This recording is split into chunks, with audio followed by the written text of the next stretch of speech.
Congo for Patna. There in the school area and Bridget area. This one is for Bridget area. This big. Oh, nice. Nice. Let's eat it, guys. Very nice.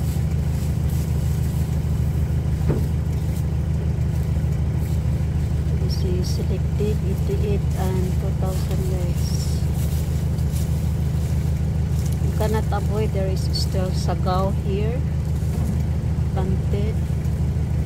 So that one that is standing at the center, we skip that one. We will going to how that in school. So guys, this is Mama Lo again, working hard. Senior citizens. I'm 63 at I'll be going to be 64 this March. Say happy birthday to me, guys. Yeah, it's Mama Lo, guys. Mama Lo is working hard. You have farm, so you have no choice. You have to work. Yes.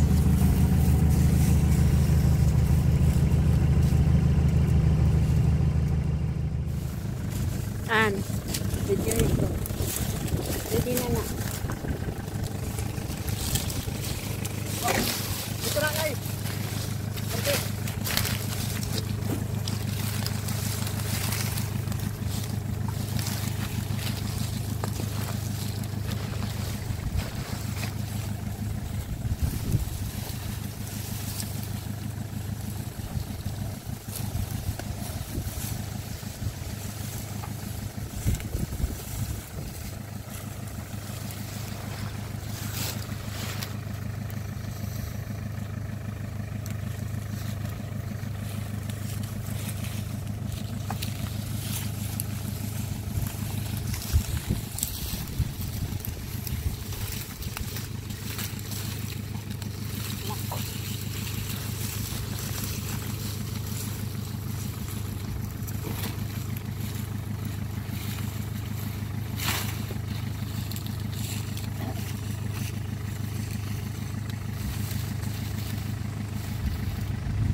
Hi guys, this is Mama Lo. So this is the result if you are going to get a patdan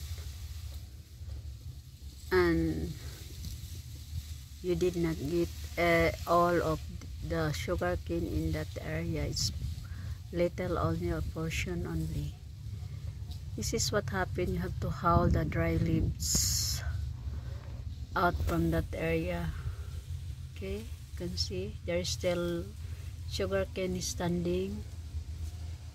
You have to clear it because the sugar cane also that you were able to cut for patdan, it will not disturb because of the dry leaves there stay in the ground. So you have to pull that out, haul. There, that one, that's a dry leaves. So you can see plenty.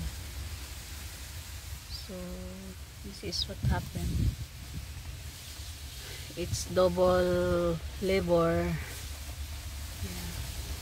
Whereas, but anyway, you were able to save also rather than you buy the patdan.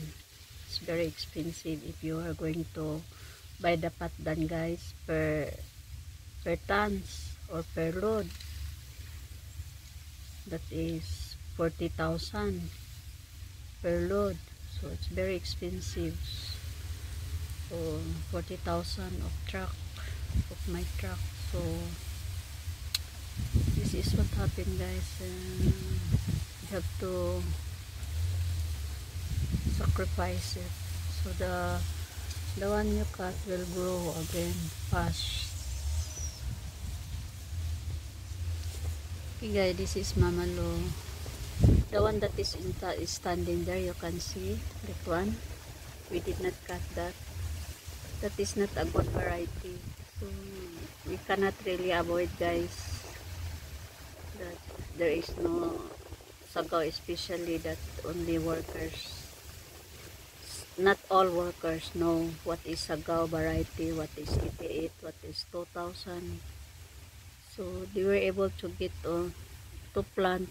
They're going to plant even the cane is na, it's a sagaw, because guys, they don't know that is a sagaw, guys. So standing, I asked them, that's why I keep on watching them, that they will not include the sagaw in getting the patdan.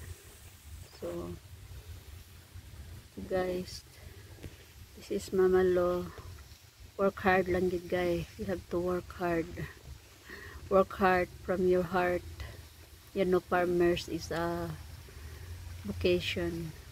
You cannot be say you are tired. If you are tired, then you will say you are tired, then there is no income in your farm if that is your attitude. So go guys, even very tired. Really is very hard work, guys, if you're a farmer. But this is it.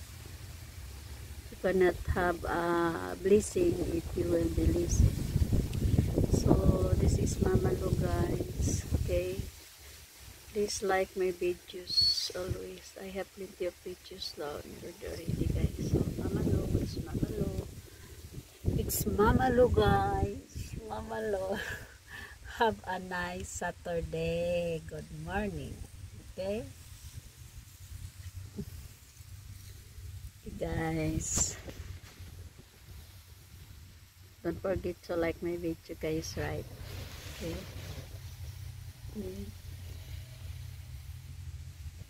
It's plenty already, guys. So I'm afraid somebody will ignite that. Okay, guys, we just pray that God will watch that one. Nobody will have a negative thinking on that dry leaves. Okay, it will burn the whole area. Okay, guys, bye bye.